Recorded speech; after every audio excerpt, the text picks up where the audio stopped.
పెద్దలు ముఖ్య అతిథి గౌరవనీయులు డాక్టర్ జయప్రకాష్ నారాయణ గారు, మాననీయ ప్రాంత సంఘచాలక్ సుందరెడ్డి గారు, మిగతా పెద్దలారా, పెద్దలు మాతృమూర్తులారా, ఈరోజు చాలా కాలం తర్వాత, చాలా సంవత్సరాల తర్వాత చాలామంది ఆప్తులు, పెద్దలు, మిత్రులు అందరినీ చూసే భాగ్యం కలిగింది. నేను అదృష్టంగా భావిస్తున్నాను. ఒక నిమిషం సేపు అందరము, ఒక నిమిషం కాదు, ఒక 3 సార్లు నేను బ్రహ్మనాథం చెప్తే ఓంకారం చెప్పాలి. కొద్దిగా సరిగ్గా కూర్చోండి, కొద్దిగా ఉన్నంతలో మీ వయస్సు ప్రకారంగా. ఒకసారి కళ్ళు మూసుకుందాం, జ్ఞానముద్రలు ఉందాము, ప్రశాంతంగా బ్రహ్మనాథ్. ఓ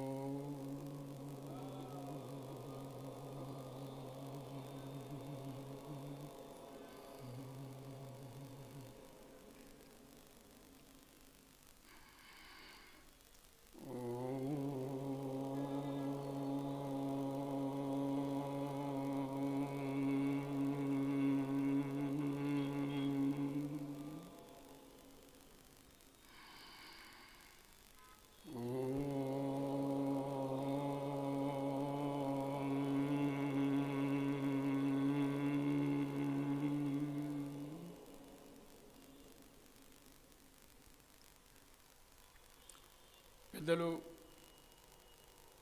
జయప్రకాష్ నారాయణ గారు మనకు మన దేశము, మన దేశ పరిస్థితి, మన కర్తవ్యాన్ని ప్రబోధించారు. దానికి ఆధారభూతమైనటువంటి మన సమాజాన్ని సంఘటితం చేయడంలో సంఘము గత 100 ఏళ్ళుగా, అందులో ప్రధానంగా తెలుగు రాష్ట్రాలలో చేసిన చరిత్ర, దానిని ఒక్కసారి ప్రశాంతంగా తెలుసుకోవడానికి, తలచుకోవడానికి, ఆత్మావలోకనం చేసుకోవడానికి మనం సమావేశమయ్యాం. పుస్తకం మీ చేతిలోకి వస్తుంది. పుస్తకం తప్పకుండా మీరు అందరూ చదువుతారు. కారణము, చరిత్ర తెలిసినప్పుడే, చరిత్రను అర్థం చేసుకున్నప్పుడే మన జీవితంలో పరివర్తన వస్తుంది అని మనందరికీ తెలుసు.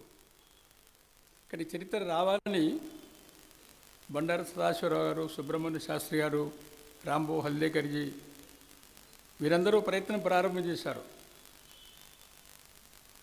వారందరూ చాలా రోజుల క్రితం కొంత సమాచారాన్ని తయారు చేశారు. ఆ సమాచారాన్ని సారథి గారు తీసుకొని మళ్ళీ శ్యాంప్రసాద్ గారు, మల్లికార్జున గారు, మిగతా పెద్దలు కలిసి ఇవాళకి పూర్తయింది. మన అదృష్టంగా భావిస్తున్నాను నేను. అది చాలా అభినందన తెలుపుతున్నాను, ధన్యవాదాలు తెలుపుతున్నాను. ఇక్కడ మహారాష్ట్రలో 20 ఏళ్ళ క్రితమే మహారాష్ట్ర సంఘ చరిత్ర పూర్తయింది. మనం ముందుపడలేము, వెనుకబడలేము అని నేను చెప్పడం లేదు, కానీ ఇప్పటికైనా వచ్చింది మనకు సంతోషం. ఇది అందుకని ఈ రోజున శుభదినం మనందరికీ, అత్యంత పవిత్రమైన దినం ఇది.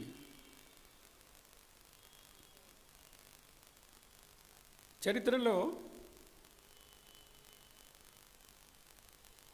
పరం పొందిన డాక్టర్జీ, సంఘ సంస్థాపకులు, స్వతంత్ర సమరయోధులు మనందరికీ తెలుసు. స్వరాజ్యం కోసం 2 సార్లు జైలుకి వెళ్ళారు.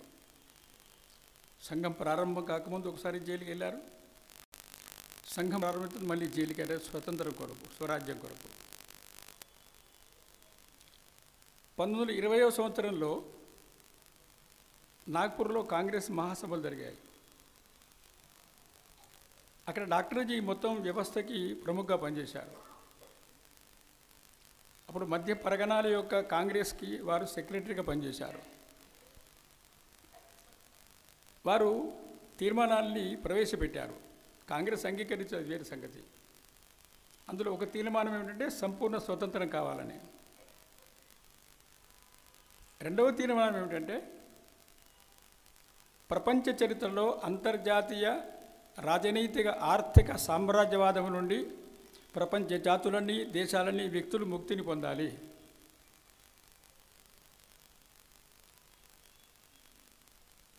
ఆ మూలమైనటువంటి ప్రస్తావనలోంచి, తీర్మానంలోంచి అది అప్పుడు పాస్ కాకపోవచ్చు, రాష్ట్రీయ స్వయం సేవక సంఘం ఆవిర్భవించింది. దానికి సంఘటితమైన సమాజము,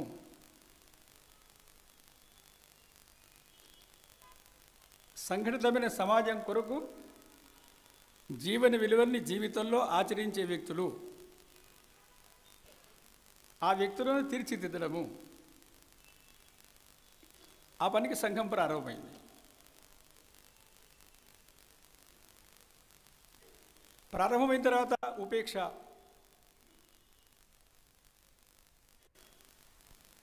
ఆ తర్వాత వ్యతిరేకత,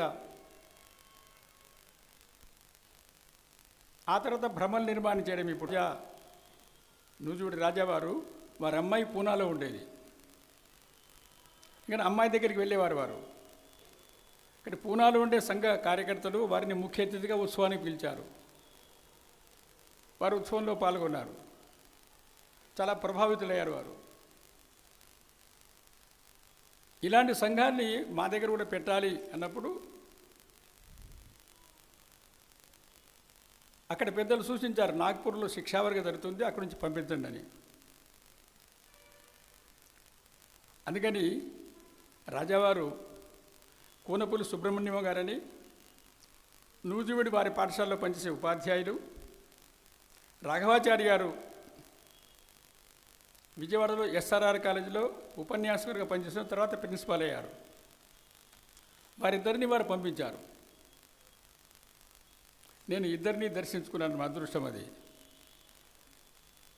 విజయవాడ విభాగ ప్రచారం కావడం వల్ల వారిద్దరు అక్కడికి వెళ్ళి శిక్షణ పొంది వచ్చిన తర్వాత వారు నూజివీడిలో శాఖా కార్యకలాపాలు ప్రారంభం చేశారు. ఇది చరిత్ర. అదే రకంగా విజయవాడలో నాగ్పూర్ నుండి యాదవడ్కర్జీని, బందిష్టజీని ఇద్దరిని, అంటే యాదవడ్కర్జీని ప్రచారంగా పంపించారు. బందిష్ట యువకుడు కాబట్టి యాదవడ్కర్జీ వారి ఇంటికి వెళ్ళి వాళ్ళ అమ్మగారికి చెప్పి చదువుకుంటాడు బాగా అని చెప్పేసి విజయవాడ తీసుకొచ్చారు. వచ్చినప్పుడు విజయవాడలో ఎక్కడ ఉండాలి? రాఘవరావు గారని ఒక ఆయన న్యాయశాస్త్రం నాగ్పూర్లో చదివారు. ఆయన అడ్వకేట్గా విజయవాడలో ప్రాక్టీస్ చేస్తున్నారు. కానీ వారి చిరునామా ఇచ్చి ఉత్తరం ఇచ్చి పంపించారు. వారు వచ్చేసరికి వీరి ఊళ్ళో లేరు. అది చూడండి ఎలా ఉంటుందో. ఇక్కడ ఎక్కడ వెళ్ళి హోటల్ ఏదో తిన్నారు, డబ్బులు కూడా లేవు అప్పుడు. ఆ తర్వాత మళ్ళీ రాఘవరావు వచ్చారు. ఈలోగా పూజన డాక్టర్జీ స్వర్గస్థులయ్యారు. కాబట్టి యాదవడ్కర్జీ నాగ్పూర్ వెళ్ళాల్సి వచ్చింది. బందిష్ట గారిని అక్కడే ఉంచారు. బందిష్ట గారు చాలా తెలివైనటువంటి విద్యార్థి కాబట్టి ఎస్ఆర్ఆర్ కళాశాలలో వారికి సీటు లభించింది. అందుకని ఎన్టీ రామారావు వారికి వారు కలిసి చదువుకున్నారు. చెప్పారు, శ్యాంప్రసాద్ గుర్తు చేశారు. రాఘవరావు గారు తిరిగి వచ్చిన తర్వాత వీరిద్దరికీ ఒక గది చూపెట్టడము, అద్దెకి తీసుకోవడము, తినడము, వంట చేసుకోవడము, ఒక పూట తినడము, మెల్లిమెల్లిగా కళాశాలలో తిరుగుతూ అక్కడ సంఘశాఖలు ప్రారంభం చేసేటువంటి ప్రయత్నం వాళ్ళు చేశారు. అలా విజయవాడలో సంఘ కార్యం తెలుగు రాష్ట్రాల్లో తెలంగాణ ప్రాంతంలో నిజాం రాజ్యం ఉన్న కారణంగా అక్కడ ప్రారంభమైంది.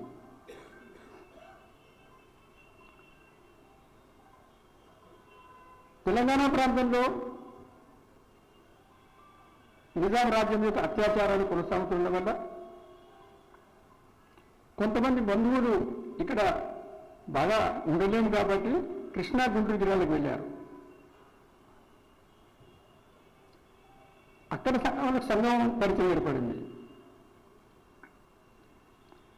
అలాంటి వారు అక్కడ సంఘం పరిచయం అయిన తర్వాత 47 తర్వాత ఎప్పుడైతే నిజాం చర్య జరిగిన తర్వాత తెలంగాణ ముక్తి వచ్చిన తర్వాత వారు మళ్ళీ తమ స్వస్థలాలకు వచ్చి వరంగల్లో 50వ సంవత్సరంలో పులదారు వెంకటేశ్వరుడు గారిని వారి ద్వారా శాఖ ప్రారంభమైంది. వెంకటేశ్వరుడు గారిని మనం స్మరించుకుంటున్నాం. ఇవన్నీ దాంట్లో వివరాలు ఉన్నాయి.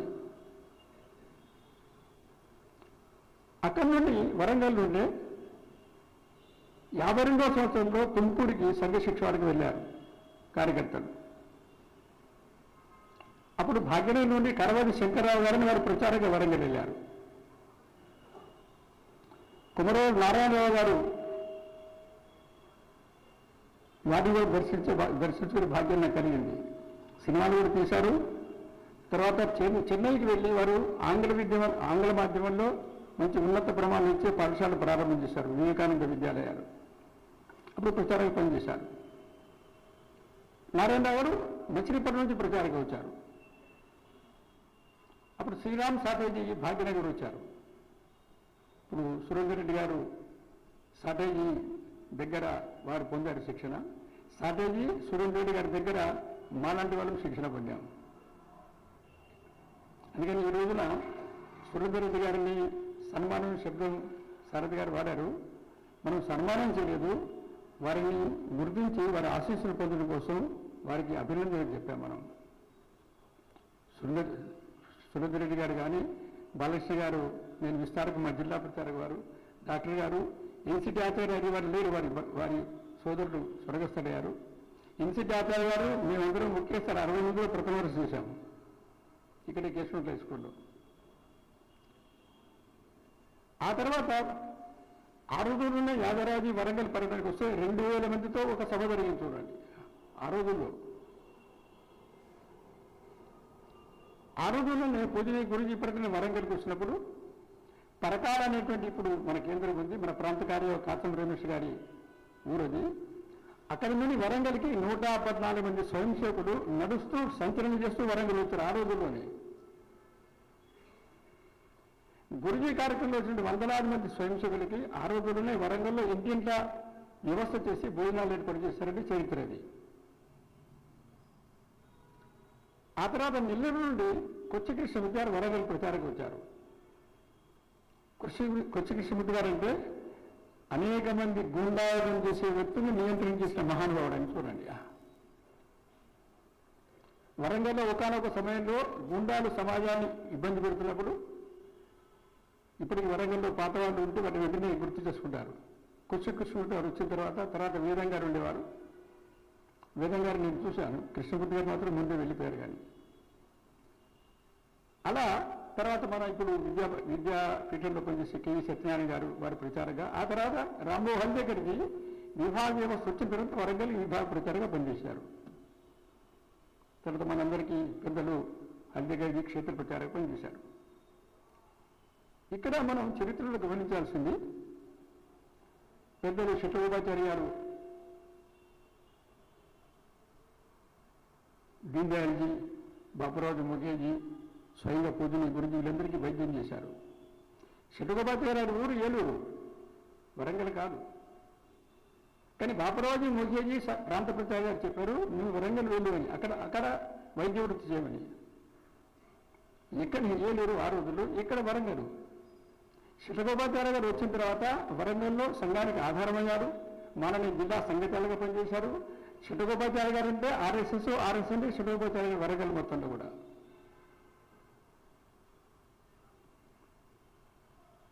ఇక్కడ ఇంకొక విషయం గమనించాలని చూడండి. ఆ రోజుల్లో సంఘ పెద్దలు ప్రారంభంలో ఆంధ్రప్రదేశ్లో ఆ ప్రాంతంలో అక్కడ సంఘం ప్రారంభమైంది, తెలంగాణలో ఆలయ సంఘం ప్రారంభమైంది. కాబట్టి ఇక్కడ సంఘకార్యం పెరగడం కొరకు గృహస్థులు అంటే ఉద్యోగస్తులు పులుసు గోపిరెడ్డి గారు ఉద్యోగం రాజీనామా చేశారు. రాజీనామా చేసి వరంగల్లో ఉద్యోగం చేశారు. తర్వాత వికారాబాద్ ఉద్యోగం చేశారు. సంఘం కొరకు ఇది ప్రచారంగా విస్తారంగా కాదు. అది ఆ తర్వాత రేవా కోటేశ్వరు ప్రచారం వచ్చింది. ఇప్పుడు రేవా కోటేశ్వరు ఇప్పటికీ బతుకున్నారు మన కళ్ళ ముందు. సాప్రాంత కార్యవాపం చేశారు. వీరంరాజు కృష్ణమూర్తి గారు, ఎల్ఎస్ రాజు గారు, కుమరిగిరి రామ్మోహన్ రావు గారు, వీరందరూ కూడా తెలంగాణ ప్రాంతంలో సంఘ కార్యం పెరగడం కోసము వరంగల్ మిగతా ప్రాంతాలు కూడా వచ్చారు. కానీ ఇప్పుడు చరిత్ర ఏమిటంటే సంపన్నమైన ఈ సమయంలో కూడా సంఘం కొరకంగా సంపన్నమైంది వాళ్ళ తమ ఉద్యోగానికి అవసరం వస్తే రాజీనామా చేసి లేదు వైద్య విద్యను ఏళ్లలో చేయకుండా వరంగల్లో చేయడము ఈ రోజున కార్యకర్తలకి స్వయం సేవ అర్థం కావాల్సిన అవసరం ఉంది. అప్పుడు చరిత్రను అర్థం చేసుకున్నట్టు మనం.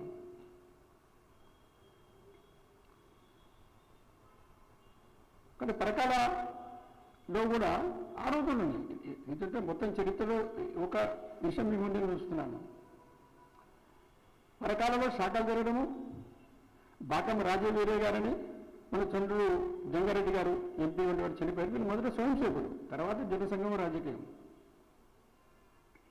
వీరందరూ పరకాల వెళ్ళి శాఖలు పెట్టిన తర్వాత పరకాలలో సుమారుగా అన్ని రకాల వివిధ క్షేత్రాలని అక్కడ ప్రారంభం చేసి పరకాలతో శక్తివంతమైంది. సుమారుగా ఆ రోజుల్లోనే పరకాల తాలూకాలో 30 గ్రామాల్లో శాఖలు ఉండేవని చెప్తున్నారు. ఆ రోజుల్లోనే శ్యాంప్రసాద్ ముఖర్జీ పేరుతో కబడ్డీ పోటీ నిర్వహించేవారు. ఆ రోజుల్లో సురేంద్రెడ్డి గారి గ్రామం నిర్వహించారు కాదు, ఇప్పుడు కాదు, ఆ రోజుల్లోనే 50వ సంవత్సరంలోనే సుమారుగా 17 మంది ఉద్యోగస్తులు కార్యకర్తలుగా పనిచేసేవారు. అందులో అనేక మంది ప్రచారం వచ్చారు. ఇలా ఒక్కొక్క ప్రాంతంలో సంఘకార్యం పెరగడానికి వ్యక్తులు ఇలా కష్టపడ్డారు. ఇప్పుడే మనం చర్చించుకున్న ప్రారంభంలో సంఘకార్యం ప్రారంభమైంది విజయవాడ దగ్గరలో. తెనాలి దగ్గరలో కమ్మబాటి నారాయణ గారు ఉండేవారు. నేను వారిని దర్శించుకునే భాగ్యం కలిగింది. నారాయణ గారు కాశీ విశ్వవిద్యాలయంలో బీకామ్ ఆనర్స్ చదివారు. అయితే అప్పుడు స్వరాజ్యం రాలేదు. బానిసత్వంగా ఉండే దేశంలో నేను సర్టిఫికెట్ పుచ్చుకోలేదు. 47లో స్వరాజ్యం వచ్చిన తర్వాత మళ్ళీ వెళ్ళి సర్టిఫికెట్ పుచ్చుకున్నారు కమ్మబాటి నారాయణ గారు. నారాయణ గారు వైదిక కుటుంబంలో జన్మించారు. వ్యవసాయం కూడా చేశారు. ఆయన వ్యవసాయమే చేశారు. నారాయణ గారు ఒక వారంలో సుమారుగా 200 మైళ్ళు సైకిల్ మీద వెళ్ళేవారు. సంఘకార్యం కొరకు, వ్యాపారం కొరకు కాదు. నారాయణ గారి ఊళ్ళో అన్ని రకాల వ్యక్తులు సంఘానికి వచ్చేవారు. ఇవాళ సమరసత ఈ రీతి మనం చెప్తున్నాం, అందరూ వచ్చేవారు. ఒక షెడ్యూల్ కుటుంబంగా చెప్పబడే ఒక హిందూ కుటుంబంలో వారి జబ్బు చేసి వాళ్ళ కుటుంబం వారు చనిపోతారు. వారికి ఊళ్ళో ఇల్లు లేదు సరిగ్గా. ఇక్కడ అద్దె ఇంట్లో ఆకోపర రానివ్వనప్పుడు ఆ వచ్చినటువంటి శివాన్ని నారాయణ గారు ఇంట్లో అట్టి పెట్టుకొని దినమంతా మొత్తం అన్ని చేసి సాయంత్రం అంత్యక్రియ కోసం పాడి కట్టి నారాయణ గారు స్వయంగా వెళ్ళి అంత్యేష్టిని పూర్తి చేశారు. ఇది స్వయం సేవకుల యొక్క వ్యవహారం. ఇది స్వయం సేవకు నడవడిని చూడండి. ఆ రోజుల్లోనే అంటే 52వ సంవత్సరంలో. అలాగే అనేక మంది సంఘ స్వయం సేవకులకి మన పెద్దలకి అందరికీ అనిపిస్తుంటుంది ఏంటంటే ఇప్పుడు మనం పోల్చుకున్నప్పుడు తెలుగు రాష్ట్రాలలో తెలంగాణ ప్రాంతంగా పిలువబడేటువంటి ఇక్కడ ఇప్పటికీ గ్రామాలలో సంఘకారం ఎక్కువ శక్తివంతమైంది, సిటీలో కూడా శక్తివంతమైంది. నిజం కూడా అది. కానీ ఇప్పటికీ దీంతో పోల్చినప్పుడు ఆంధ్రప్రదేశ్ ప్రాంతంలో సంఘకారం ఇంత శక్తివంతది కాదు అనేది అనిపిస్తుంది. దీనికి ఒక కారణం ఉంది, చరిత్రలో చూడండి. నేను విజయవాడ విభాగ ప్రచారం ఉన్నప్పుడు భీమవరం పర్యటనలో ఇంటికి భోజనానికి వెళ్ళాం. బంగారాజు అని ముఖ్య శిష్యుడు బీఎస్సీ సెకండ్ డిగ్రీ చదివేవాడు. వాళ్ళ నాన్న చిన్న రైతు కూలి ప్లస్ 2 గేదెలు పాల వ్యాపారం చేసేవాడు. ఇది 82లో నేను మన ఇంటికి భోజనానికి వెళ్ళాను. గుడిసే బంగారాజు వాళ్ళమ్మ అందరూ కలిసి భోజనం చేస్తాం. వాళ్ళ నాన్న మూల కూర్చున్నాడు. నా భోజనం అయిన తర్వాత తండ్రి పరిచయం కబుర్లు చెప్తున్నాను. బాబు, నేను కూడా క్యాంపులో ఉన్నాను, తన్నీరు తిన్నాను. ఏ క్యాంప్ అన్నా నేను 48 క్యాంపు చూడండి. 48 తర్వాత ఒక చిన్న గేదెల వ్యాపారం చేసే వ్యక్తి, సంఘంలో ఉన్న వ్యక్తి దెబ్బతిన్న తర్వాత 82 వరకు, అంటే ఆ కొడుక్కి తెలియదు మా అన్న స్వయం సేవకుని. ఆ రోజు ఫస్ట్ టైం తెలుస్తుంది చూడండి. తెలంగాణ ఆ దెబ్బ తెలియలేదు, గుర్తుంచుకోండి. దెబ్బ తెలిసి వేరు. విజయవాడలో సంఘకారం జరిగినప్పుడు బోన్ వెంకటేశ్వరరావు, బాయన అప్పారావు గారు, బోన్ వెంకటేశ్వరరావు శ్రీమతి చిట్టమ్మ గారు. చిట్టమ్మ గారికి భూజన గురించి ఉత్తరాలు రాసేవారు. బోన్ వెంకటేశ్వరరావు ఒక వీర సింహంగా ఉండేవారు. సింహమే, అది తల వంచే ప్రశ్న లేదు. వీరందరూ అత్యంత సామాన్య కుటుంబాల నుంచి వచ్చినవారు. కానీ 48లో జరిగిన దెబ్బ ఏదైతుందో ఒక కారణం. రెండవది, ఒక పెద్ద సామాజిక సమూహం ఉండే మన సమాజంలో పెద్దలు, ఇటు కాంగ్రెస్, అటు వెంటనే వారికి వ్యతిరేకంగా అందరూ కమ్యూనిస్టులు కావడం. సుమారుగా 77 వరకు, అంటే ఎమర్జెన్సీ 77 ఎమర్జెన్సీ పూర్తయ్యే వరకు, 77లో డివిజన్ 30లో సేవ జరిగే వరకు కూడా రాష్ట్రీయ స్వయం సేవక సంఘానికి కోస్తా ఆంధ్ర ప్రాంతంలో సామాన్య ప్రజానీకంలో విలువ లేకుండా వ్యతిరేకం ఉండేది. నేను 33 ఏళ్ళు అక్కడే పనిచేశాను. సంఘం చెప్పిన కారణం 33 ఏళ్ళు, 10 ఏళ్ళు విశాఖపట్నంలో, 23 ఏళ్ళు విజయవాడలో. కాబట్టి సంఘుని యొక్క ఆ రోజు కష్టపడిన తీరు ఏదైతుందో, అలా కోస్తాంధ్ర ప్రాంతంలో కూడా నేను కొంతమంది కార్యకర్తలు చూశాను. నాకు ఇప్పటికి గుర్తొస్తే కళ్ళకి నీళ్ళు వస్తాయి. వాళ్ళకి సొంత ఇల్లు లేకుండా చనిపోయారు. వాళ్ళు సొంత ఇల్లు కట్టుకోలేదు. సొంత ఇల్లు కట్టుకునే వాళ్ళు తప్పని నేను చెప్పడం లేదు. వారింటికి నేను గుళ్ళకి వెళ్ళేవాడిని. మజ్జిగ అండి, మజ్జిగ అంటే మజ్జిగ నీళ్ళే, మజ్జిగ కాదు. పప్పు నీళ్ళే. ఆ తల్లి ప్రేమతో పెట్టేది. మేము తినేవాళ్ళం. నేను చెప్పేది 71, 72, 80, 81 కూడా.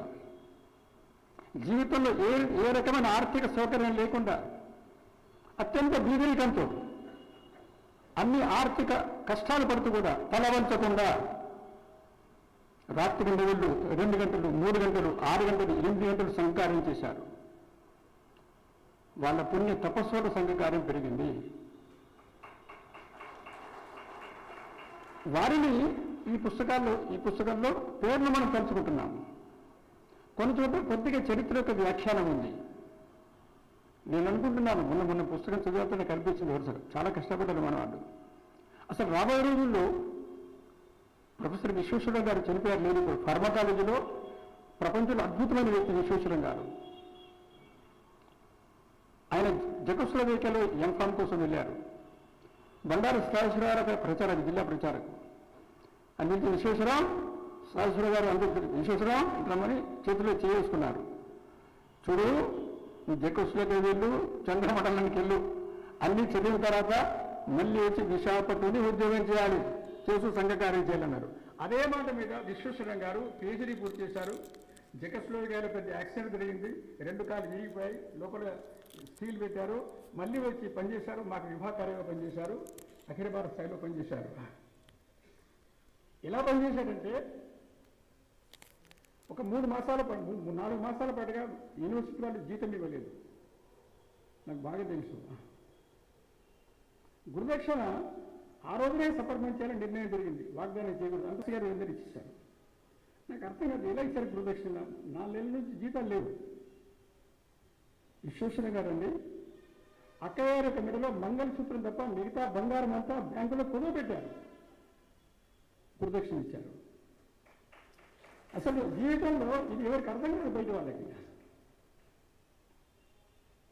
సంఘ కార్యం కొరకు విశాఖపట్నం నుంచి భీమినిపట్నం సైకిల్ మీద వెళ్ళారు విశ్వేశ్వరరావు గారు. తర్వాత ఒకటి స్కూటీ పిట్టి దొరికింది ఒకటి. తర్వాత ప్రొఫెసర్లు మిగతా కూడా. అలా కార్యకర్తలు గడిచినటువంటి సంవత్సరాల్లో అన్ని చోట్ల, ఒక తెలంగాణ, ఒక ఆంధ్రప్రదేశ్, ఒక ఉత్తరప్రదేశ్, మనం ఇవాళ ఇక్కడ చరిత్రని మనం స్మరించుకుంటున్నాం. అట్లాగే భాగ్యనగర్లో సంఘకార్యం ప్రారంభం కావడం, నిజాం పరిపాలన. ఈ పరిపాలనలో సంఘం బహిరంగంగా జరపలేము కాబట్టి సత్యానువర్తనం చేయడము, ఆటలు ఆడించడము, పాటలు పాడించడము, ఇలాంటి పని ప్రారంభం చేశారు. సికింద్రాబాద్ ఏరియా కంటోన్మెంట్ ఏరియా, అంటే బ్రిటిష్ వాళ్ళది కాబట్టి అక్కడ కొద్దిగా ఆటల పాటలు బాగా జరిగాయి. అట్లాగే సుల్తాన్ బాజార్ దగ్గర కూడా కొద్దిగా బ్రిటిష్ వాళ్ళ యొక్క ఆధిపత్యం ఉండేదండి. పాతూర్కర్ గారిని ప్రచారంగా పంపించారు. అప్పుడు 40 ఎకరంలో సుల్తాన్ బాజార్లో శాఖ ప్రారంభమైంది. ఇక్కడ పూజనే గురువుజీ పర్యటన చేశారు హైదరాబాద్కి. ఎలా పర్యటన చేశారు? ఒక సంత్ గురువు గారు లాగా. మన కంది మెదక్ జిల్లా కందిలో దేశ్ముఖ్ గారు ఉండేవారు. అంటే మన ప్రాంత సంగీతాలు మన దేశ్ముఖ్ కాదు, ఫాదర్ దేశ్ముఖ్ గారు. ఇక్కడ దేశ్ముఖ్ గారి ఇల్లు హ్యాబిట్స్ దగ్గర చిరాగ్ గలి అని ఉంది, అందులో ఉండేది. గురువుజీ ఎక్కడికి వచ్చారు. సుమారు 200 మంది పాల్గొన్నారు. అందరికి చెప్పింది ఏంటంటే ఎవరు వచ్చారని అడిగితే ఒక సంత వచ్చారు, సత్యనారాయణ కథలు చెప్పారు. ఎందుకంటే వేరే చెప్పకూడదు, అందరికి శిక్షణ ఇచ్చారు. ఆ రకంగా పూజనే గురువుజీ పెరగడం జరిగింది, ఒక ఆధ్యాత్మిక గురువుగా. అప్పుడు 47 మంది గురువుజీ వచ్చారు. 47లో అయితే చిరాగిరిలో సమావేశం జరిగితే ఆ రోజుల్లో చూడండి, ఇప్పుడు ఇవాళ మన పెద్దల సమావేశం ఇవాళ సుమారుగా దంచేస్తాను కదా ఇప్పుడు రాబోయే రోజుల్లో వరుసగా. చూడండి, ఆ రోజుల్లో ఆశ్చర్యం ఇస్తుంది. గురువుజీ పెద్దల సమావేశం తీసుకుంటే మన కంది దేశ్ముఖ్ గారి ఇంట్లోకి ప్రకాశం పంతులు గారి యొక్క ఆంతరంగిక కార్యదర్శి ఎస్వి కొండపి గారు పాల్గొన్నారు. వందేమాత రామచంద్రరావు పాల్గొన్నారు. వందేళ్ళకి అయితే ఒక ఇంజనీర్ పాల్గొన్నారు. గుంటూరులో పాల్గొని పాల్గొన్నారు. పారస్మ జైన్, అట్లాగే దూడూరి వీరేశ్వర గుప్త గారు, చాలా పెద్ద వ్యాపారస్తులు తెలంగాణ హైదరాబాద్ ఆ రోజుల్లో వాళ్ళిద్దరూ పాల్గొన్నారు. రామనిరంజన్ పాండే గారు ఉస్మానియా విశ్వవిద్యాలయంలో ఆచార్యులు. వాసుదేవ్ కృష్ణజీ నాయక్ గారు అని ఆ తర్వాత డిప్యూటీ స్పీకర్ ఆయన. వినాయకరావు విద్యాలంకర్ గారు, కేశవరావు కుర్రట్ గారు, జస్టిస్ కుమారు వారు, ఖండేరావు కులకర్ణి గారు ప్రధాన. ఖండేరావు కులకర్ణి గారిని నేను దర్శనం చేసుకున్నాను. అంటే ఆ రోజుల్లో నిజాము అధికారంలో ఉన్న సమయంలో కూడా సంఘ కార్యం అటువంటి పరిస్థితుల్లో కూడా పూజని గురువుజీ వచ్చినప్పుడు ఇట్లాంటి పెద్దల్ని ఎలా సంపర్కం చేశారు, ఎలా పిలిచారు, వాళ్ళు ఎలా వచ్చారు, ఎలా నిర్వహించారు, ఎంత జాగ్రత్త పడి ఉంటారు వాళ్ళందరూ అనేది.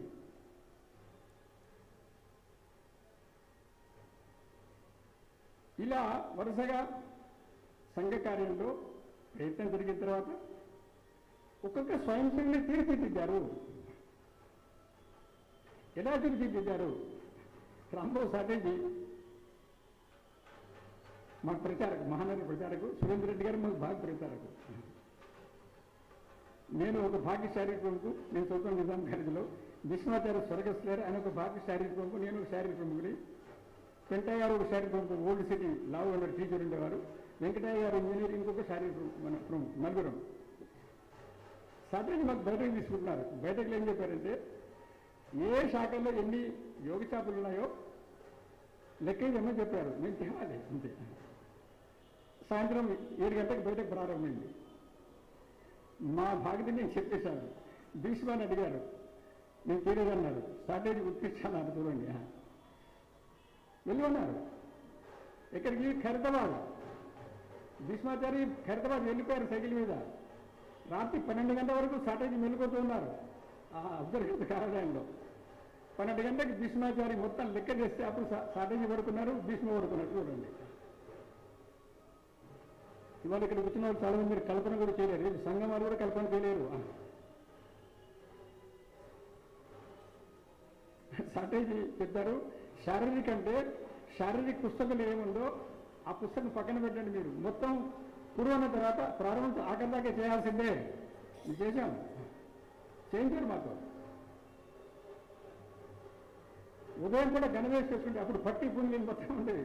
గణవేష్ చేసుకుని బయలుదేరితే మధ్యాహ్నం 12 వరకు సాటర్జీకి ఆ మధ్యలో ఆరోగ్యం దెబ్బతింటే చెట్టు చెట్టు కింద కేశవేశ్వరుడు పక్కన నిలబడేవారు సాటర్జీ.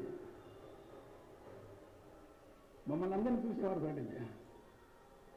సాటర్జీ చూడడం ఏంటి? సాటర్జీ అంటేనే మాకు భక్తి అండ్ భయం రెండు కూడా. నేను అఖిల భారతీయ బౌద్ధికం అయిన తర్వాత కూడా సాటర్జీని చూస్తే నేను భయపడేవాడిని. భయపడి తిరిగితనం కాదు, శ్రద్ధ వల్ల. శ్రద్ధ వల్ల ఆ రకంగా మన పెద్దలు ఇప్పుడు సుబ్రహ్మణ్య శాస్త్రి గారు, శాస్త్రి గారి ప్రాంత కార్య, మేము శంకరాచార్య రామీపేట హై స్కూల్లో వారి పర్యటన.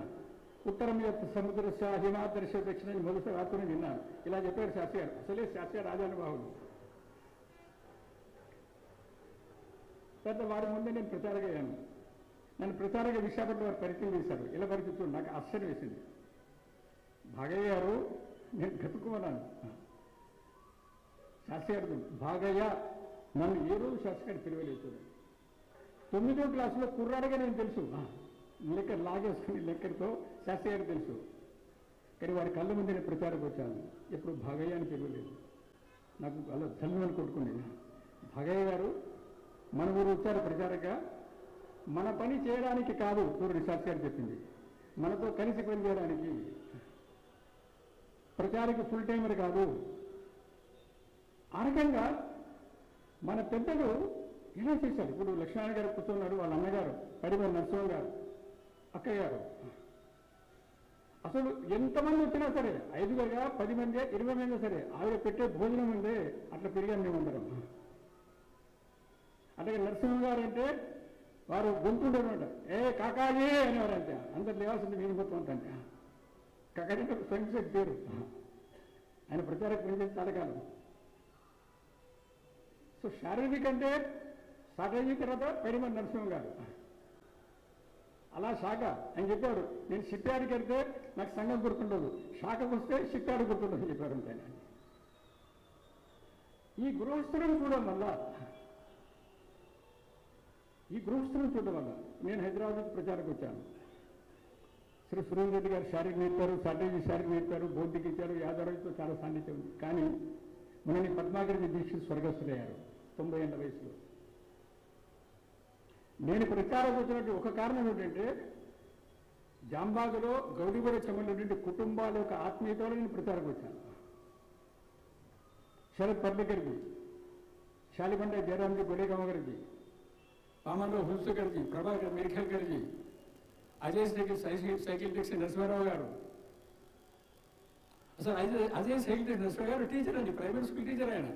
కానీ సైకిల్ టాక్సీ వాళ్ళ అజయ్ కూడా చనిపోయాడు. ఇప్పుడు అనిల్ ఉన్నట్టున్నాడు, అనిల్ చనిపోయాడు, అజయ్ ఉన్నాడు ఇప్పుడు. అసలు మనం అందులో మా సాయం శాఖ కాబట్టి పిల్లగారందరం చాలా మంచి సెక్యూరిటీ, 1 సెక్యూరిటీ ఎప్పుడు వెళ్ళాం సార్ ఇంట్లో. ఈ కుటుంబాల యొక్క ఆత్మీయత ఉందే. నాకు తెలిసి బీఎస్సీ సెకండ్ ఇయర్లో 3rd ఇయర్లో తెలంగాణ యాజిటేషన్ సంవత్సరం పోయి మా చదువు అంతా. ఈ మొత్తం సమయంలో సాయంత్రం పూట నేను ఏ రోజు ఇంట్లో పోయించలేదు. కానీ కుటుంబాలు ఇంతమందికి ఎలా భోజనం పెట్టారు అసలు. ఏ రాత్రి వచ్చినా ఏ పగలు వచ్చినా సరే.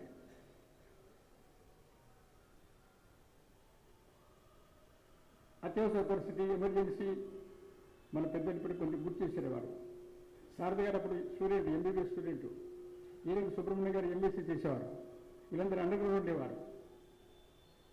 మన విద్యార్థులు ఎమర్జెన్సీలో జైలుకి వెళ్ళిన తర్వాత జైల్లో ఉంటూ బెయిల్ వస్తుంది, పరీక్ష రాసి గోల్డ్ మెడల్ సంపాదించారు. చూడండి, కొల్లా దక్షోత్తరావు గారు గోల్డ్ మెడల్ సంపాదించారు. భవానీ శంకర్ అని 14 ఏళ్ళలో ఇప్పుడు అతను అడ్వకేట్కి పనిచేస్తున్నారు. జైల్లో శాస్త్రి గారు, రామారావు గారు జైల్లో ఉండేవారు. మేము బయట ఉన్నాం ప్రారంభం. తర్వాత సారథి గారిని అరెస్ట్ చేశారు, తర్వాత నన్ను చేశారు అనుకోండి 6 నెలల పాటుగా. సో ఈ భవానీ మాకు జైల్లో వెళ్ళాలి, కుర్రోడు కాబట్టి బట్టలు తీసుకురారు, ప్యాంట్ లోపల మధ్యలో కుట్టి ఉత్తరాలు పెట్టేవాళ్ళం. జరిగింది బాగానే, ఊరికి పట్టుబడ్డాడు. భవానీ శంకర్ నుండి 6 రోజులు కొట్టారండి. రక్తం కారిందండి. చెప్పడే, చెప్పు మీ జిల్లా ప్రచారం భాగయ్య ఎక్కడ చెప్పు, తెలియదు. ఎక్కడ ముద్రణ చేశారు చెప్పు, తెలియదు. ఎవరు డబ్బులు ఇస్తారు చెప్పు, తెలియదు. నాకు ఎలా తెలిసిందంటే నన్ను అరెస్ట్ చేసిన తర్వాత నన్ను కూడా 9 రోజులు ఇంటరాగేట్ చేశారు. అతను ఏఎస్పీ ఏమిటంటే, భాగయ్య గారు మాకు అర్థం కాదు, ఏం చేస్తారు మీరు ఆర్ఎస్ఎస్లో? నక్సలైట్స్తో మేము చెప్పించాం. చెప్పినట్టు పేరు నక్సలైట్స్తో వాడేవాడు భవానీ శంకర్. నేను కొట్టాను సార్ వాడిని, రక్తం కారించారు ముక్కు నుంచి చెవులు, చెప్పడే. అందుకని మనం పద్యం రాశారు ప్రభాకర్ శర్మ గారు లెక్చరర్. మీసావు రానట్టి పసివాని బంధించి మీసయ్యత్తరం పేరు పెట్టినావు. అతను మీస మీద అరెస్ట్ చేశారు. గోవిందరావు అడ్వకేటు, అతను కొత్తగా పెళ్ళింది పాపం. మీసాలు రానట్టి పసివాన్ని బంధించి మీసయ్యత్తరం పెట్టినావు. తర్వాత కొత్తగా వివాహమైన దంపతుల్ని విడివేసి నువ్వు పాపాల మూటలు కట్టినావు అనేది. గోవిందరావు జైల్లో ఉన్నాడు మొత్తం అంతా కూడా. ఇక్కడ మన ముషరాబాద్ జైల్లో కొద్ది కాలం మేము ఉన్నాం. నన్ను కూడా ఉంచారు అక్కడ. వీరామారావు గారు వీళ్ళందరూ ఉండేవారు. అక్కడ విశాఖపట్నం జైల్లో సారథి గారు వీళ్ళందరూ ఉన్నారు. చూడండి, సుబ్రహ్మణ్య శాస్త్రి గారు చూడండి, శాస్త్రి గారు ఎవరంటే జైలు అంటే ఎంతకాలం ఉంటుంది ఎవరికి తెలుసు జీవితం అంతా అట్లా ఉంటుంది కానీ శాస్త్రి గారు ఎవరంటే ఇప్పుడు ఎవరెవరైతే మాంసాహారం ఉన్నారో వాళ్ళందరూ మాంసం తినండి, కొంతమంది కంగారు పడ్డారు. శాస్త్రి గారు స్వయంగా క్షీరసాగర్ వీళ్ళందరూ జైల్లో స్వయంగా మాంసం వండించి అందరికీ తినిపించేవారు. చూడండి శాస్త్రి గారు ఎవరంటే ఇది నెల సంఘర్షించారు కాదు, 30 రోజులు 40 రోజులు కాదు, ఎన్ని నెలలు ఉంటుందో జీవితం అనుకుంటుందో, కానీ ఎవరు తినవాళ్ళు తినండి, అది వేరే సంగతి.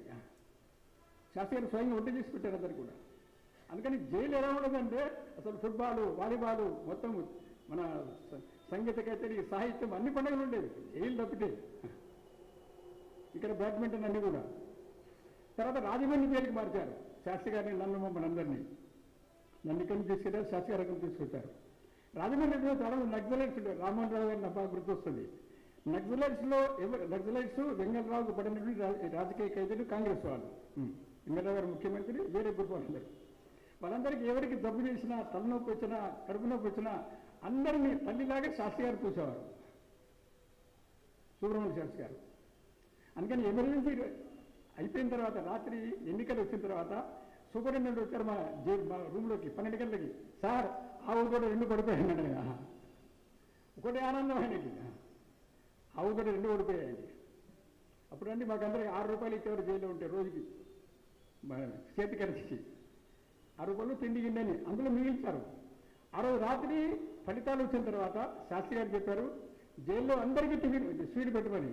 మా డబ్బుతో, వాళ్ళ డబ్బుతో కాదు, 6 రూపాయలు మాకు ఇచ్చిన డబ్బుతో అది మిగిల్చి దాని ద్వారా అందరికీ స్వీట్ పెట్టారు. సూపరింటెండెంట్ శుభ్రంగా తిన్నాడు ఆయన. ఆ రకంగా జైల్లో కూడా మన కార్యకర్తలు హింసించారు. ఎలా హింసించారు? మన గోదావరి ఖని వెంకటేశ్వర అడ్వకేటు, అతను అప్పుడు స్టూడెంట్, అతని వీపంతా, మీకు ఫోటో ఉంది చూడు, వీపంతా మొత్తం సిగరెట్లతో కాల్చారు పోలీసులు. కానీ భయపడలేదు వాళ్ళు. ఆ రకంగా మన మన స్వయం సేవకులు, పెద్దలు, అట్లాగే అండర్ గ్రౌండ్లో కూడా అసలు అనేక మంది ఇళ్లలో మహిళలు నన్ను అరెస్ట్ చేసినప్పుడు డాక్టర్ హైమవతి గారని, డాక్టర్ గారి క్లాస్మేట్ విజయసాద్ గారికి, ఆమె కొంచెం పనిచేసేది. అతను అంటాడు ఏఎస్పీ, హైమవ సంగతి వస్తానంటాడు. నేను అదిరిపోయాను, ఆమె అరెస్ట్ చేసేవాళ్ళు. రాజమండ్రి కూడా డీజీఓ, ఎంబీబీఎస్ డీజీఓ పనిచేస్తుంది, పెద్దవాడు అయిపోయింది ఆవిడ కూడా. ఆ రకంగా అన్ని సమయాల్లో మనం చేస్తూ ఎమర్జెన్సీ తర్వాత మళ్ళీ బాలసాహెబ్ దేవర్ గారు చెప్పారు, ఇది ఇష్టాపత్తి. సుమారుగా 7,000 శాఖలు ఉండేవి మనవి. తర్వాత వెంటనే 17,000, 19,000 శాఖలు అయ్యాయి,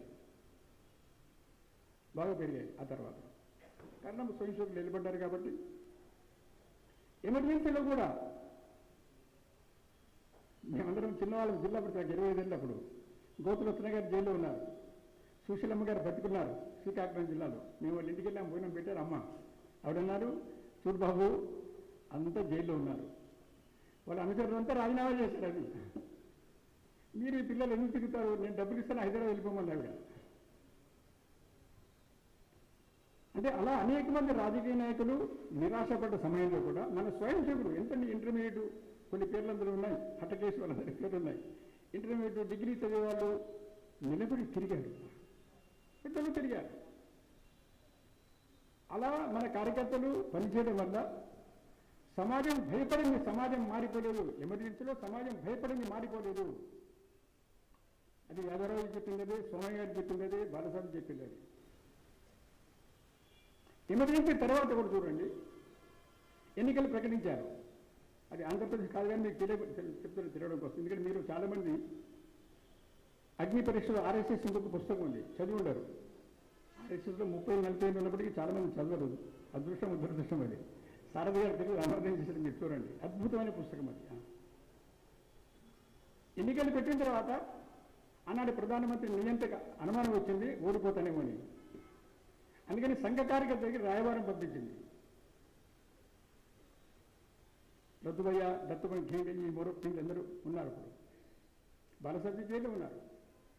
అందులో ఏమన్నారంటే, ఒక ఐబీ ఆఫీసర్ ఆయన, తమిళనాడు ఆయన, ఇప్పుడు చెప్పొచ్చు, ఇబ్బంది గారు చెప్తున్నాను. ఇప్పుడు ఇందిరాగాంధీకి చాలా మాతృ హృదయం వచ్చేసి వస్తుంది, వెలకపోతుంది. మీ మీద ఆర్ఎస్ఎస్ మీరు నిర్దోషులు అంత కూడా చేస్తే ఆ రాజకీయ వాళ్ళు. కానీ ఈ ఎన్నికల్లో ఆర్ఎస్ఎస్ లేదు, ఇప్పుడు స్వయం సేవకులు ఉన్నారు. ఇక్కడ ఆర్ఎస్ఎస్ స్వయంసేవకుల ఎన్నికల్లో ప్రజాస్వామ్య పరిరక్షణ కోసం ఉండేటువంటి జనతా సంస్థ, అది జనతా పార్టీ తర్వాత ఏర్పడింది. చేసే వెంటనే ప్రధానమంత్రి నిషేధం ఎత్తివేస్తుంది, మీరు సుఖంగా ఉంటారన్నారు. వీళ్ళు ఆయనకు పకోడీ ఇచ్చారు తినమని, పక్క రూమ్లో కూర్చున్నారు, ఏం చేయాలని. ఎందుకంటే ఎన్నికల్లో గెలిచి తీరుతాము, మీతో ఓడిపోయి తీరుతుందని నమ్మకం ఏం లేదు. ఎందుకంటే నేను ఇక్కడ ముషిరాబాద్ ఉంటే మా నాన్నగారు నన్ను చూడడానికి వచ్చారు. నన్ను అడిగారు, ఎంతకాలం ఉంటారో ఈ జైలు అని. లేదండి అన్నాను. నేను ఇక్కడే ఉంటున్నారు ఆయన. నేను ఏంటన్నాను, నువ్వు విశాఖపట్నం ఉంటే నేను ఎప్పుడు చూడలేవు, 4 ఏళ్ళు 3 ఏళ్ళు పడుతుంది, ఇక్కడ నిలబోసారి చూడుతున్నారు ఆయన కూడా. అలా ఉండింది పరిస్థితి. అప్పుడు మన వాళ్ళు ఏం చెప్పారంటే, అతను పక్కడు తిన్న తర్వాత దగ్గరకు వచ్చి, చూడండి ఇది ప్రజాస్వామ్య పరిరక్షణ కోసం ఉద్యమం, కేవలం రాష్ట్రీయ స్వయం సంఘం మీద నిషేధం ఎత్తివేయాలి, ఎత్తివేయకూడదు, కేవలం దానికి పరిమితమైంది కాదు. ఈ ఉద్యమంలో ప్రజాస్వామ్య పరిరక్షణ కోసం చేసి అందరము కలిసి పని చేస్తున్నాం, కలిసి పోరాడతాం, కలిసి మునిగిపోతాం అవసరం వస్తే. కానీ వెనుకోడిపడితే ప్రశ్న లేదు. చూడండి, చెప్పండి, వెళ్ళి చెప్పండి. ఆర్ఎస్ఎస్ లేదు, ఇప్పుడు నిషేధించారు చట్టబద్ధంగా. మేము దాన్ని గురుజీ బల సభ్యులను విరింపు చేశారు. కానీ స్వయం సేవకులు ఉన్నారు, కానీ వెన్నుపోటు పడిచే ప్రశ్న లేదు. అప్పుడు అతను ఏమన్నాడంటే, అంత అయిన తర్వాత, సార్ జనతాపక్షం గెలుస్తుంది, ఆమె తప్పకుండా ఓడిపోతుంది సార్, నేను కూడా చిన్నప్పుడు ఆర్ఎస్ఎస్కి వెళ్ళాను తమిళనాడు అని చెప్పాడు అన్నాడు. స్వయం సేవకుల యొక్క ప్రవర్తన ఏదైతుందో, అలా స్వయం సేవకుల వల్ల, స్వయం సేవకుల నడవడి వల్ల కేవలం సంఘకార్యం పెరగడము. ఈ రోజున సంఘకార్యము మనందరికీ తెలుసు. ఇప్పుడు నన్ను అతను పరిచయం చేసి చెప్పండి, అందుకోసం దయచేసి చెప్తే ఏమనుకోద్దు మీరు. నేను మెదక్ జిల్లా స్వయంసేవకుని కాదు, గుర్తుంచుకోండి. మీరు ఎవరు హైదరాబాద్ స్వయంసేవకులు, మనందరం రాష్ట్రీయ స్వయంసేవక సంఘ స్వయంసేవకులను గుర్తుంచుకోవాలి. నాకు కూడా స్వయంసేవకులు ఎవరు లేరు. నేను శ్రీరామ్ శాఖ స్వయంసేవకులు అడిగారు సంగతి, కానీ ఈ పొరపాటుగా చెప్పకూడదు. అందుకని స్వయం సేవకుల యొక్క సంఘము రాష్ట్రీయ స్వయంసేవక సంఘము కాదు, గుర్తుంచుకోండి. రాష్ట్రీయ స్వయంసేవక సంఘమే మనం స్వయంసేవకులము, గుర్తుంచుకోవాలి. స్వయంసేవకులందరూ కూడా అవయముల యొక్క కలయిక శరీరం కాదు. శరీరం నిర్మాణం ఉంది, శరీరంలో అవయవాలు ఉంటాయి. హిందూ రాష్ట్రాంగభూత అంటది. ఇక్కడ రాష్ట్రీయ స్వయంసేవక సంఘం యొక్క స్వయంసేవకులము. సంఘము సిద్ధాంతము, అధిష్టానము, కాన్సెప్ట్ అంటారు, కన్సెప్చువల్ థింకింగ్ అంటారు ఆంగ్లంలో. భారతదేశము ఒకే రాష్ట్రము, రాష్ట్రము సంస్కృత పదము. భారత జాతి ఒకే జాతి. భారతదేశము ప్రాచీనమైన రాష్ట్రము, ప్రాచీనమైన రాష్ట్రము. ఈ రాష్ట్ర జీవనానికి ఆధారము హిందుత్వము. హిందుత్వము సర్వ ప్రపంచాన్ని ప్రేమించేది. వారు సత్యము, ధర్మము, ఇవన్నీ నిష్ఠ, త్యాగము, తపస్సు చెప్పేస్తున్నారు. హిందుత్వం ఆధారంగా ఇక్కడ జీవించేటువంటి మౌలికమైన సమాజం హిందువులు. అలాగే విదేశీ ప్రభావం వల్ల, ఒత్తిడి వల్ల, భయం వల్ల ఏ హిందువులైతే మతంగా మారారో వారందరూ కూడా హిందువులే. వాళ్ళకి ఆ జ్ఞానం వేయకుండా తీరుతుంది. ఆ జ్ఞానం వచ్చి తీరుతుంది, సమయం పడుతుంది. కానీ సంఘము, వివేకానందుడు, యోగి అరవిందుడు, సంఘము, ఇవన్నీ కూడా హిందువులు. హిందుత్వం అనేది ఈ మాతృభూమి ఆధారంగా ఈ సర్వ సృష్టి మొత్తంలో కూడా ఒకే తత్వం ఉంది. కెమిస్ట్రీలో matter can be transformed, matter can not be destroyed. గుర్తుంచుకోండి, పదార్థం పరివర్తన చెందుతుంది, పరివర్తన విధ్వంసం కాదు. ఒకే తత్వము ఈ సృష్టి మొత్తంలో విరాజిల్లుతుంది. కాబట్టి దాన్ని డివినిటీ అనండి, భగవాన్ అనండి, మ్యాటర్ అనండి. కాబట్టి ప్రపంచం సృష్టి మొత్తంలో కూడా ఒకే తత్వం ఉంది. కాబట్టి సృష్టి మొత్తంలో ఏకాత్మత ఉంది. There is oneness and universe. అది హిందుత్వము. అయితే హిందుత్వం ఆధారంగా మనం జీవించాలి.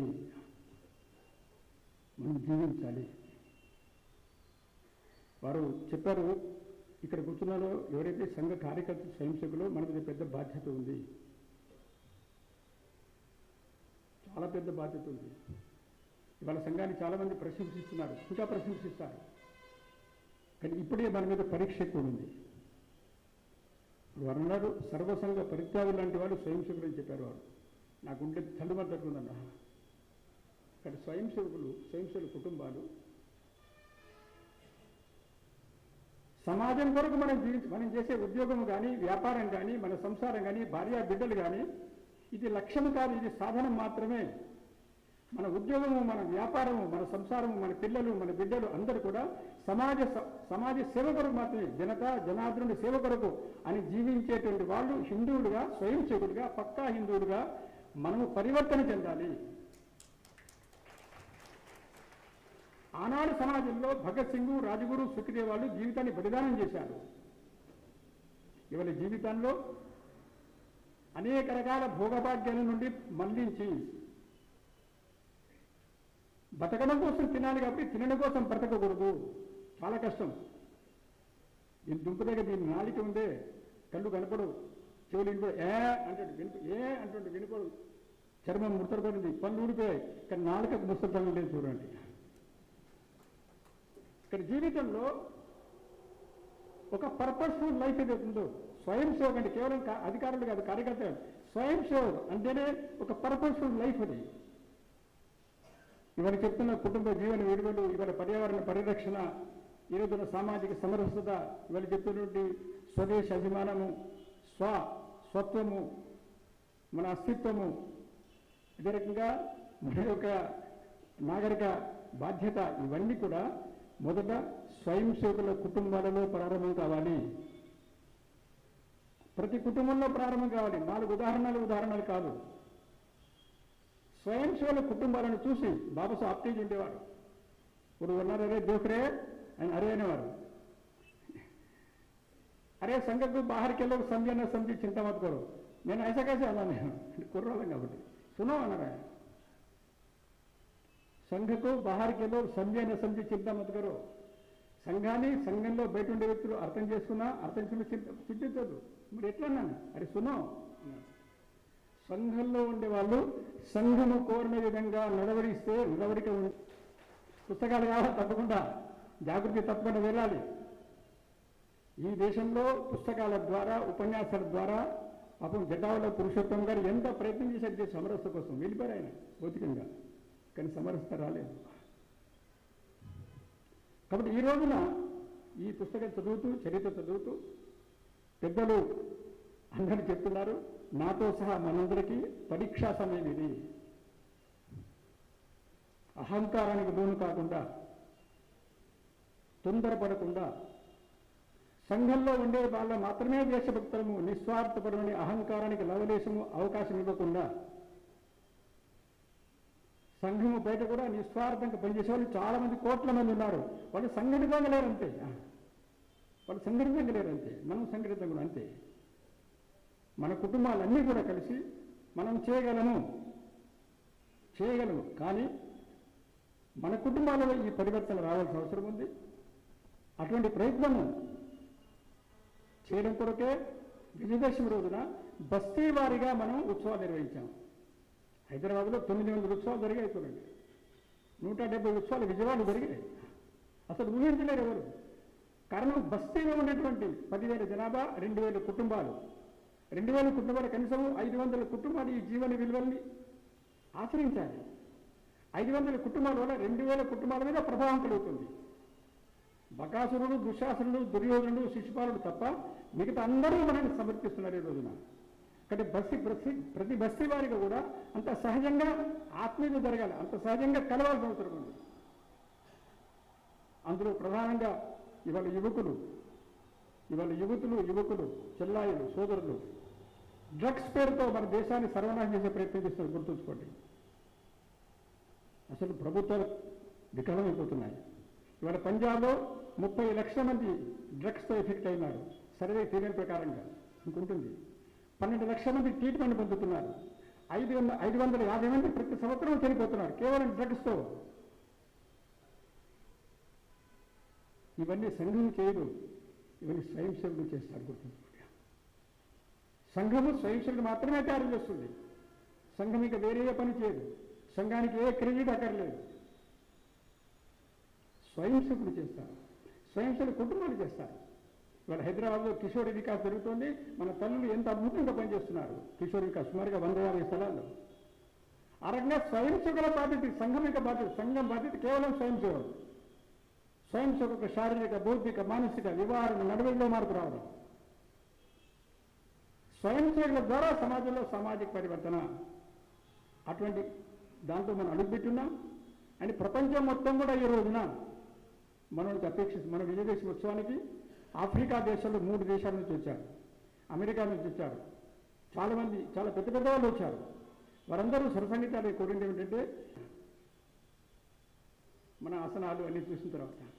సో ప్రపంచం మొత్తంలో కూడా ఇది కేవలం రాజకీయమైనది కాదు, ఇది ఒక సామాజిక సాంస్కృతికమైనది. కారణము మన ఋషులు ప్రారంభంలో చెప్పారు, ఓం భద్రమిచ్చంత ఋషి అస్వర్విద తపో దీక్షా ముపాసే దురగ్రే బలమోజస్సుజాత తత్సమయ దేవ ఉపశమనమంటూ ఓం భద్రం. ఋషులు తమ తపస్సు చేత ఇక్కడ ఒక రాష్ట్రీయ జీవనాన్ని, ఒక సాంస్కృతిక జీవనాన్ని వికసింపజేశారు. అందులో రాష్ట్రం అనే దాన్ని వికసింపజేశారు. ఓం భద్రం, విశ్వ కళ్యాణం కొరకు, కేవలం మానవ కళ్యాణం కొరకు కాదు. ఇక్కడ మల్టీపోరాల్లో ప్రపంచం మొత్తం కూడా భారతదేశం నేతృత్వం వహించాలని ప్రయత్నం చేస్తుంది. ఈ సమయంలో మన మీద బాధ్యత. అటువంటి సామాజిక పరివర్తన ఏదైతుందో, గ్రామ వికాసం కూడా ఉంది ఇందులో. అటువంటి పరివర్తన కోసం ఇక్కడ చాలామంది పెద్దవారు కూర్చొని ఉన్నారు. 55 ఏళ్ల తర్వాత ఇంకా ఎవరైనా సంపాదించుంటే అంతకంటే పాపం ఇంకొకలేదు గుర్తుంచుకోండి. ప్రస్తుతం అంటే మన సమయాన్ని అన్ని కూడా ఆర్ఎస్ఎస్ పేరుతో చేయమని నేను అడగడం లేదు.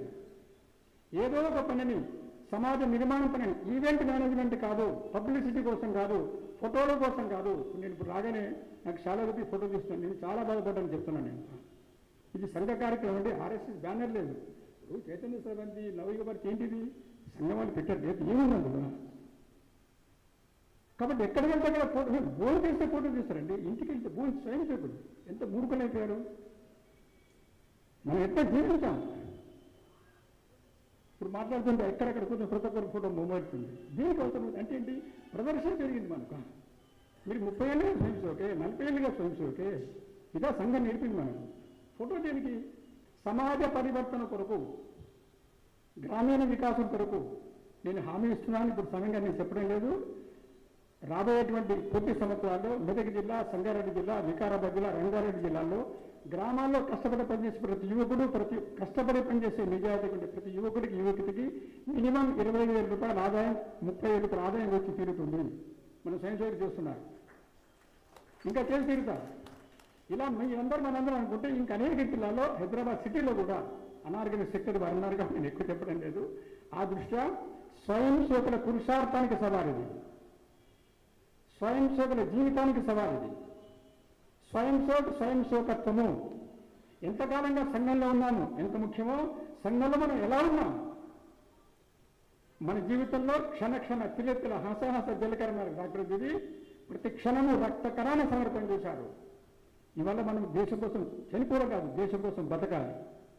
బతకడము నిస్వార్థంగా బతకాలి, కర్మశీలిగా, కర్మయోగిగా మనం బతకాలి. అటువంటి శక్తిని మనందరికీ ఇమ్మని భగవంతుని ప్రార్థిస్తూ, అందరూ కలిశారు, పెద్దలందరూ, తల్లులందరికీ నమస్కారం తెలుపుతూ, పెద్దలు జయప్రకాష్ గారు వచ్చారు. వారి మార్గదర్శనంలో సమాజం కోసం చేసే పనులు స్వయం సేవలందరం చేస్తామని మనం చేస్తూ సెలవు.